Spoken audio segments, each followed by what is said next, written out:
जय Shri Swaminarayan. Standard 10th social science revision. Dear student, today I am going to revise 3 questions. The prosperity of any nation depend on its agriculture and amount of the water its uses in it. Explain. Second one है sources of water. Third one है water resources and uses. And fourth one multi-purpose project. So dear student, first question, the prosperity of the nation depend on its agriculture and an amount of the use of water. तो देखिए विद्यार्थियों, पानी के उपयोग के बारे में लिखना है. What are the uses?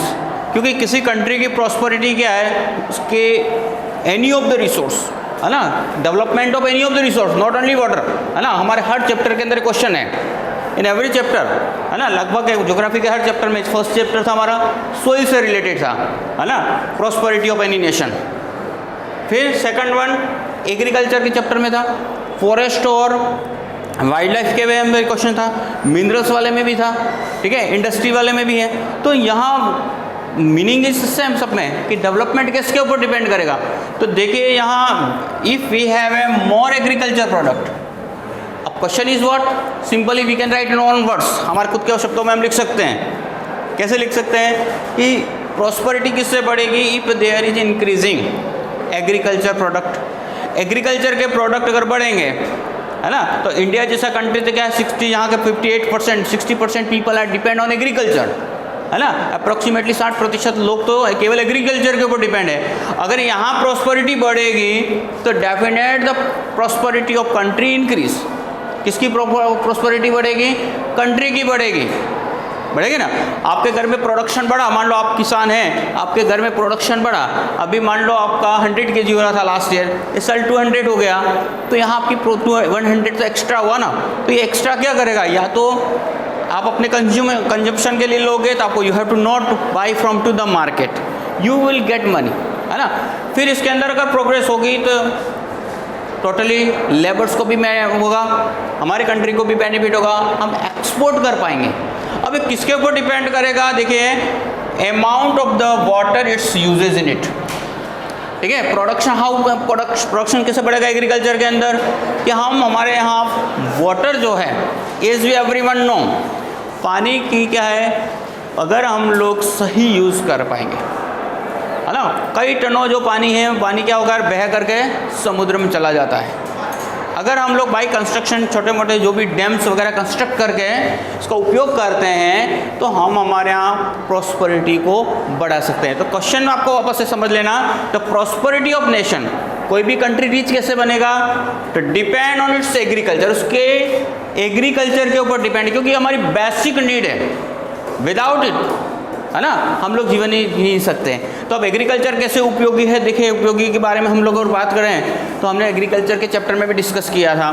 ये हमारे लिए रॉ मटेरियल के रूप में यूज़ करता है फॉर इंडस्ट्री, तो इंडस्ट्री का डेवलपमेंट होगा, हमारे फूड के लिए होगा, ठीक है. तो इस तरीके से अब इसके लिए अमाउंट ऑफ वाटर की ज़रूरत रहेगी, तो जितना हम लोग वाटर के लिए हम यूज़ करेंगे, बेटर यूजेस करेंगे, या इसके लिए हमारे पास सोर्सेज होंगे, तो वी कैन डेवलप अवर वे है ना. तो इतना ही हम लोग बेटर डेवलपमेंट कर सकते हैं. तो इस तरह से आप लोगों को इसके ऊपर पॉइंट्स लिखने, इसके यूजेस बढ़ेंगे है ना, जितना बेटर यूजेस होंगे है ना, जिस कंट्री के लिए ठीक है ना, जिस कंट्री के लिए ये सब जो व्यवस्था होगी, पर हेक्टर प्रोडक्शन ज़्यादा होगा है ना, तो जहाँ पे इस तरह की व्यवस्था होगी वहाँ डेफिनेटली प्रॉस्पेरियस होगा. Second question, sources of water. अब देखिए मेजर 3 सोर्सेज हैं. First one is the rain water, second, third, again 1 second, third. तो देखिए there are 3 main source of water, उसमें से rain water, surface water and ground water. Okay, there are 3 sources of water. कौन कौन से विचार दे, rain water, surface water, ground water. अब देखिए सबसे जो हमारा ओरिजिनल सोर्स ऑफ वाटर क्या है, मल्टीपल चॉइस क्वेश्चन, और हाँ ब्लैंक में भी हो सकता है। तो rain is the original source of water, है ना। हमारा जो मेन है, हमें पानी किससे मिलता है? देखो बारिश नहीं होगी तो कहाँ मिल पाएगा?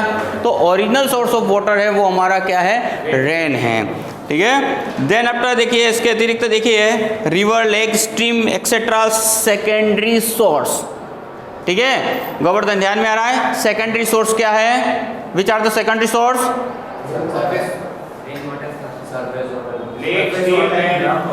ये जितने भी सोर्सेज हैं ड्यू टू किसकी वजह से हैं? रेन की वजह से हैं, है ना। रेन नहीं होगी तो आपके पॉन्ड वगैरह में पानी सूख जाएगा। फिर सेकंड वन आता है हमारा सरफेस, ठीक है। The water on the surface is found in the form of, surface water का मतलब पानी किस सतह वाला, कौन कौन से है इसके form? River, lake, pond, sea, stream, it is called surface water. Third one है ग्राउंड वाटर, ठीक है, जो जमीन के अंदर पानी है। तो देखो ground water has an important place among the source of water. देखो सोर्स ऑफ वाटर में बहुत इंपॉर्टेंट प्लेस है। Ground water is obtained due to the process of water absorb by. देखो हमारे अर्थ के ऊपर का जो पार्ट है ना, ये जितनी भी रेन होती है तो इसमें कितना ऑब्जर्व होता है ना, एब्जॉर्ब होता है ना, अर्थ के ऊपर, जैसे चाहे रिवर के माध्यम से हो, पॉन्ड के माध्यम से हो, या इधर जो हमारा रेन का वाटर है तो ये जमीन के अंदर जाता है, ये ग्राउंड लेवल वाटर को बढ़ाता है ना। तो क्या करना चाहिए उसके लिए? हमें चेक डैम वगैरह बनाने की प्रोसेस होती है ना, उसके लिए जो प्रोसेस हैं वो। तो यहाँ कितना प्रतिशत है, ध्यान दें आप लोगों को। The volume of ground water is unlimited, ठीक है। कैसा है? अनलिमिटेड, प्रचुर मात्रा में। नॉर्थन प्लेस, देखो इसका सबसे ज़्यादा जो उपयोग है नॉर्थन प्लेन वाले करते हैं। कितना परसेंट है? 42%। कितना है वत्सल? 42%। How many percentage? तो 42% किसमें, कौन से पार्ट में होता है? नॉर्थन। अब यहाँ ऐसा क्यों संभव है 42%? क्योंकि प्लेन एरिया वहाँ पे इजी रहता है ना। चाहे वेल और ट्यूबवेल के लिए इजी सिस्टम है। आप पेनिसुलर प्लेटू पार्ट में जाओगे तो हाइट वाले प्लेसेस होते हैं, सो वहाँ पे तो टफ मामला रहता है। तो 42%। फिर इन साउथर्न इंडिया के अंदर हम बात देखें प्लेटूज और माउंटेनियस रीजन के अंदर, ground water is utilise a maximum for irrigation. देखो हमारा मोस्टली हम लोग इसका उपयोग है वो हम ग्राउंड वाटर जो है मेनली हम किसके लिए यूज़ करते हैं? तो मैक्सिमम जो हमारा है वो इरिगेशन के लिए होते हैं। तो देखो हमारे 3 सोर्सेज हो गए, ठीक है। ओरिजिनल सोर्स क्या है अर्पित? है ना अर्पित? रेन, है ना, ओरिजिनल सोर्स है, ठीक है। तो इस तरीके से हमारे 3 सोर्सेज हैं। कौन कौन से 3 सोर्सेज हैं ये? ठीक है। अब नाउ नेक्स्ट में वाटर रिसोर्सेज का यूज, ठीक है। सो हाईएस्ट जो परसेंटेज है, ठीक है ना, हाईएस्ट परसेंटेज हम वाटर का यूज करते हैं 84% किसके अंदर करते हैं पता है आपको? इरिगेशन के लिए, okay. 84% of water in India useful for, ठीक है। तो सबसे पहले देखो one year I have question in examination, series बना के दे दी थी, ठीक है। उसमें आपको क्या करना था? सीरीज से जमाना होता था 1 2 3 4। उसमें जैसे हाईएस्ट प्रोडक्ट क्या परसेंटेज नहीं दे रखे थे, इरिगेशन, अदर वर्क्स, इंडस्ट्री, ऐसा करके सेट करके दिया था। तो देखो हाईएस्ट जो है फर्स्ट नंबर 84% जो वाटर है वो किस में यूज़ होता है? इरिगेशंस के अंदर। 1500 लीटर 1 केजी विट के प्रोडक्शन के लिए कितना? 1500 लीटर वाटर मस्ट, ठीक है। तो about 1500 litre of water is required to produce 1 KG wheat, paddy, jute, sugar cane crops, okay. And water is being use to irrigation since ancient time. देखो हम लोग प्राचीन समय से इसका यूज करते हैं। उसके लिए हमारे 2 एग्जाम्पल, एक तो हमारा जो ग्रैंड इंडिकेट बना हुआ है on which river? Kaveri river. दूसरा एग्जाम्पल क्या है? ईस्टर्न यमुना किला 1882 which is situated in Uttar Pradesh, Agra के अंदर है। तो देखिए यहाँ ये 2 बोथ आर द एग्जाम्पल, हमारे 2 एग्जाम्पल है, हम एंशिएंट टाइम से यूज कर रहे हैं। मान लो क्वेश्चन भी पुट अप दिस वे, क्या कौन सा प्रूफ है आपके पास कि एंशिएंट टाइम से we are using the irrigation? तो यहाँ answer is the grand anicut, है ना, which is which river on which river? Kaveri river. In which river? On which river? Kaveri. और second one Yamuna, eastern Yamuna canal. On which river? River Yamuna. और in which year? yes, in which year constructed? In 1882. और which is situated in the Uttar Pradesh. ठीक है. Then after देखिए यहाँ पे there are 3 mediums of irrigation in India. India के अंदर 3 mediums हैं इरिगेशन के. ठीक है. इस क्वेश्चन में और ऊपर के क्वेश्चन में ध्यान देने का, वो सोर्सेज ऑफ वाटर है ना, उल्टा ना हो जाए. तो देखिए कौन कौन से मीडियम हैं. Wells and tubewell. First one क्या है? सेकंड वन कैनाल और थर्ड वन पॉन्ड. ठीक है. ये 3 हमारे मीडियम से ध्यान देना. 1 नंबर क्या है बोलिए? Second one canal and third one pond. And out of these wells and canal are the major medium of irrigation. ठीक है. ये मीडियम कैसा है? Major mediums of irrigation. ठीक है. कौन कौन से ध्यान देना? Wells and canals. ठीक है. Canals and pond are at the second and third respectively. इनका नंबर आता है 3rd नंबर पे. और कैनाल्स एंड पॉन्ड, ठीक है, 3rd और 4th, 2nd and 3rd number. फिर देखिए यहाँ पे canal irrigation is practice in the vast plain. Vast plain के अंदर कौन कौन से आते हैं? उसमें आपका सतलुज है, गंगा है, यमुना है. ठीक है. इसके अतिरिक्त देखो delta region of Mahanadi, Godavari, Krishna, Kaveri in eastern plain के अंदर है. Wells and tubewells are very common in alluvial plain, है ना. और बाई पॉन्ड प्रैक्टिस किया जाता है वो ईस्टर्न और साउथर्न स्टेट्स के अंदर. सबसे इम्पोर्टेंट क्वेश्चन है आज हमारा यहाँ मल्टीपर्पज़ प्रोजेक्ट. ठीक है. तो इसका तो मल्टीपर्पज़ प्रोजेक्ट के अंदर अगर हम लोग देखें तो what is the meaning of, है ना. तो सबसे पहले तो हम इसकी मीनिंग की बात करेंगे, फिर हम डिटेल में चलते हैं. Multipurpose project means to solve various problem, है ना. एक समस्या, एक ही सॉल्यूशन से हम कई तरह के समाधान, है ना. जैसे एक डैम कंस्ट्रक्ट करते हैं, सिंपल सी बात ध्यान रखना, तो उससे हमारे कितने सारे सोल्व हो जाते हैं, कितने सारी प्रॉब्लम सोल्व हो जाती है.